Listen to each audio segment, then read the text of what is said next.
Well, hey everybody, and welcome to The Wrap. I am David Gillette. You might not be able to tell from home, but our world here at Almanac is sort of in flux. Not only did we just finish completely renovating our building here at TPT, but the Capitol is obviously being renovated, and that creates some logistical hurdles.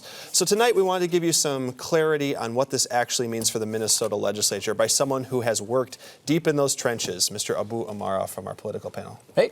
Welcome back, Abou. Long time. I know. We're just thrilled to have you back. Thank you for making time Awesome. for us. Love to be here. So let's talk about the Capitol. You worked for the minority leader. You know what it's like over there. Are they going to be able to get their work done? I mean, you know what it takes. Well, I think it's going to be tough. Obviously, with two different parties controlling two chambers, it's going to be tough.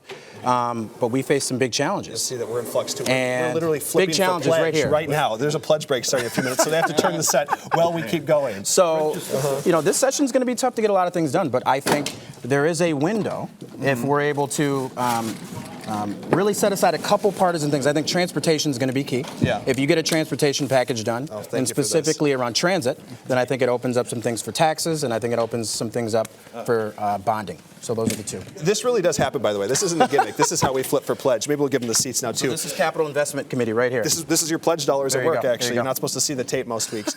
The press has obviously made a strong case that they deserve more access into the House chamber this week.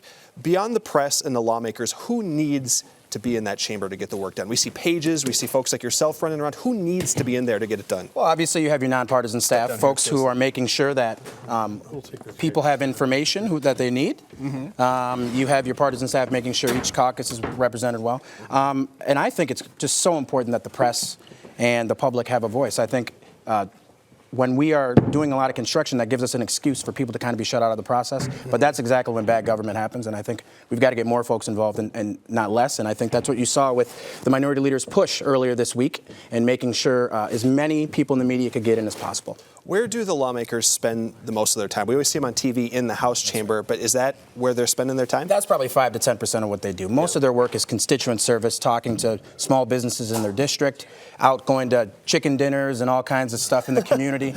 That's really their job. Their job's to be there, and I think they take those experiences and bring them to the Capitol when they vote. Let's play the time capsule game just because we can. Maybe we'll have you back in a few weeks after this is all wrapped up. Predictions on what this session is going to yield. I think it might be a hurry up and wait session in terms of a lot of pent up demand for a lot of things to get done around transportation, bonding, transit. Here comes the pledge set, by the way. Pledge gray. Taxes. But I think when it comes down to it, very little may get done. I think kind of the sleeper issue that a lot of folks aren't talking about is around corrections and criminal justice. I think there'll be a lot of movement and a lot of consternation on those issues. And one more question. I know we want to wrap it up really quick, but do you think this I don't know what adjective I should use here, but this national political scene that's happening right now, you can pick your own adjective at home, is that going to infuse itself into Minnesota? When are we going to start reacting to what's happening at the national level? Well, I think we already are, and I think you saw the caucuses with massive turnout for Senator Bernie Sanders, Secretary of State Hillary Clinton, and actually on the other side with Marco Rubio and some other folks. So I think we're starting to see that. It's a question about how is that going to translate into the general election,